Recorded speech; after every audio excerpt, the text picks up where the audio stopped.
Today we embark on a journey through the life and legacy of one of history's most extraordinary figures, Clovis, the first king to unite the Frankish tribes and lay the foundations of what would become modern France.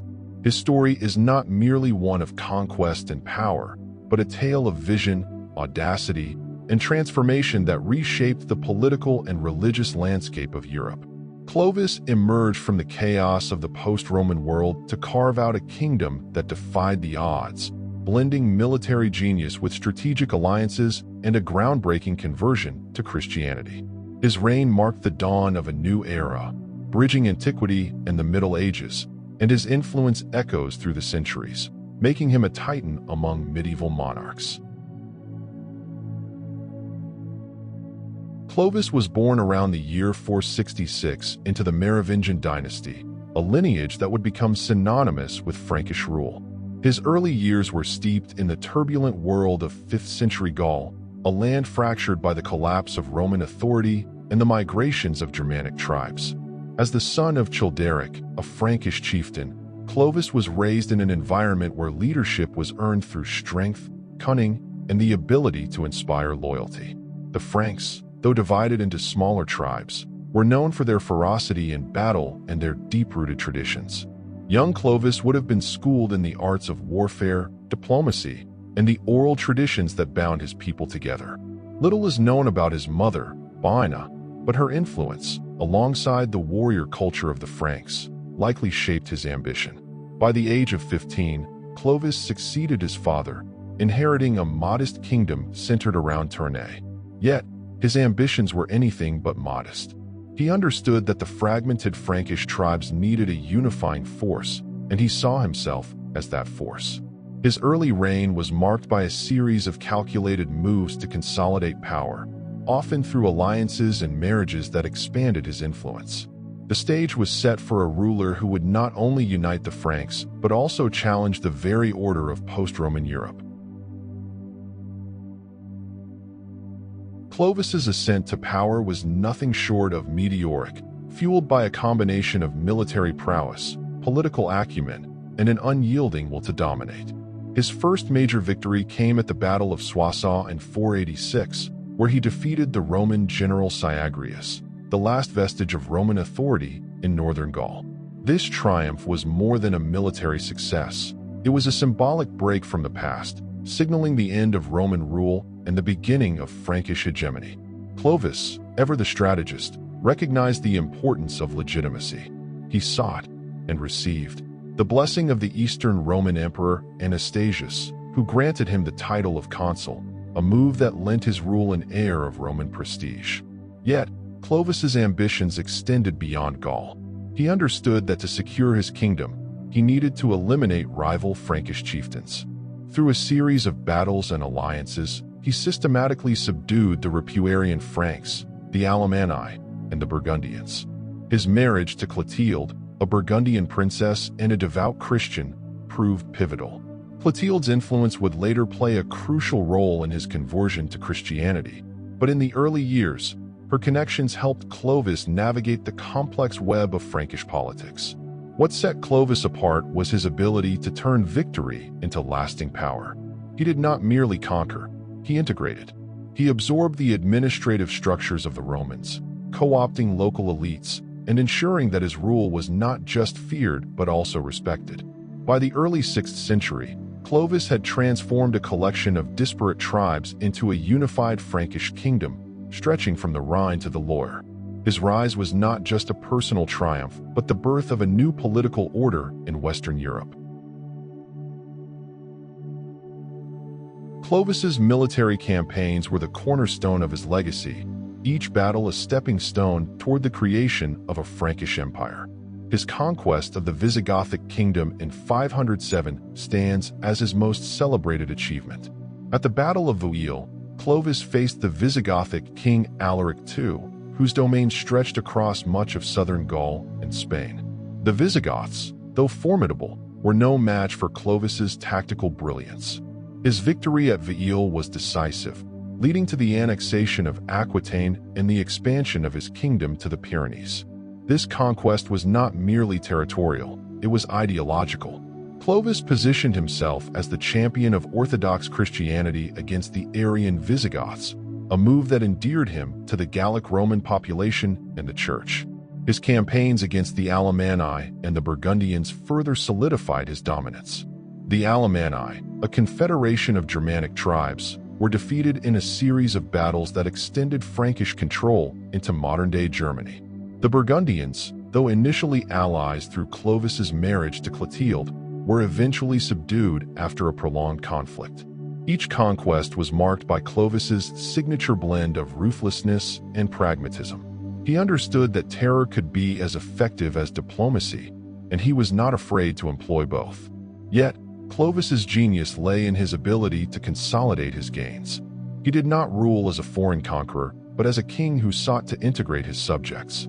He preserved Roman administrative practices, appointed Gallic Roman aristocrats to positions of power, and issued the Salic Law, a legal code that unified his diverse subjects under a single legal framework. His conquests were not just about expanding borders. They were about forging a new identity for his people. Clovis's approach to governance was revolutionary for his time. He recognized that brute force alone could not sustain an empire. He needed institutions, laws, and the loyalty of his subjects. One of his most enduring contributions was the Salic Law, a legal code that standardized justice across his kingdom. This code was not merely a set of rules, but a symbol of Frankish identity, blending Germanic customs with Roman legal traditions. It ensured that disputes were settled fairly and that the king's authority was respected. Clovis also understood the importance of the Church. His conversion to Christianity was not just a personal decision, but a political masterstroke. By aligning himself with the Orthodox Church, he gained the support of the Gallic Roman clergy and population, who had long been at odds with their Arian rulers. This alliance allowed him to govern more effectively, using the Church's infrastructure to administer his vast territories. His administrative genius extended to his use of local elites.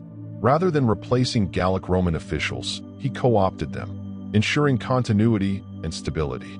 This approach allowed him to govern a diverse population without constant rebellion. Clovis's kingdom was not just a collection of conquered lands. It was a nascent state, held together by a combination of military might, legal innovation, and religious unity. Clovis's personal life was as complex as his political career. His marriage to Clotilde, a Burgundian princess, was a union of both love and strategy.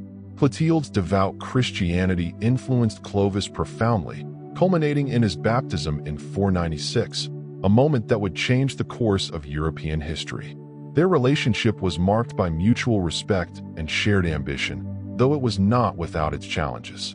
Clotilde's faith often put her at odds with Clovis's pagan upbringing, but her persistence ultimately led to his conversion. Clovis was a man of contradictions. He was ruthless in battle, yet capable of deep piety. He was a shrewd politician, yet his temper could be volatile.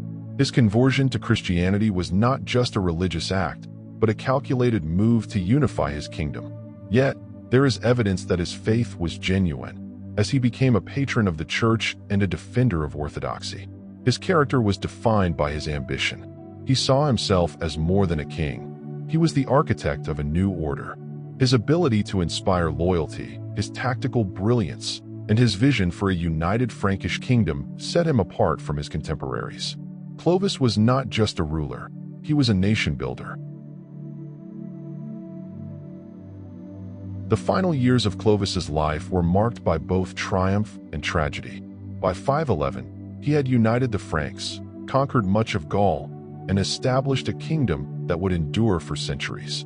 Yet, his health began to decline, and the burdens of rule weighed heavily upon him. His death in 511, at the age of 45, left a power vacuum that his sons would struggle to fill. Clovis's kingdom was divided among his 4 sons, a practice common among the Franks, but one that would lead to centuries of internecine conflict. Despite this, his legacy endured. The kingdom he built became the foundation of the Carolingian Empire and, ultimately, the French nation. His conversion to Christianity set a precedent for future European monarchs, binding the fate of the church to that of the state. His death was not the end of his influence.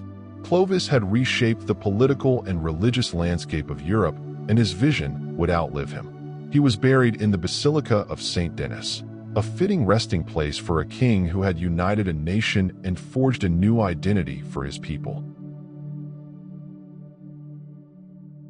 Clovis's legacy is nothing short of monumental. He is often hailed as the first king of France, a title that underscores his role in shaping the nation's identity. His conversion to Christianity was a turning point in European history, aligning the Frankish kingdom with the church and setting the stage for the medieval order. The Salic law, his legal code, became a cornerstone of Frankish governance, influencing legal traditions for centuries. His descendants, the Merovingians, ruled for over 200 years, and his kingdom laid the groundwork for the Carolingian Empire under Charlemagne. Clovis's vision of a united Frankish state endured, even as his dynasty faced internal strife. His name became synonymous with the birth of France, and his story is a testament to the power of leadership, faith, and ambition. Today, Clovis is remembered as a founder, a conqueror, and a king whose reign marked the transition from antiquity to the Middle Ages. His life was extraordinary, his achievements unparalleled, and his legacy enduring. He was, in every sense, a king who defied the limits of his time. Clovis's life was a tapestry of conquest, innovation, and faith. He emerged from the chaos of the 5th century to forge a kingdom that would shape the destiny of Europe. His story is one of audacity and vision, a reminder that greatness is not given but seized. Clovis did not merely rule, he transformed. He did not just conquer, he unified. His legacy is a testament to the power of leadership and the enduring impact of a single individual on the course of history. Thank you all for watching this video. Feel free to comment, and please subscribe to support the channel and the team.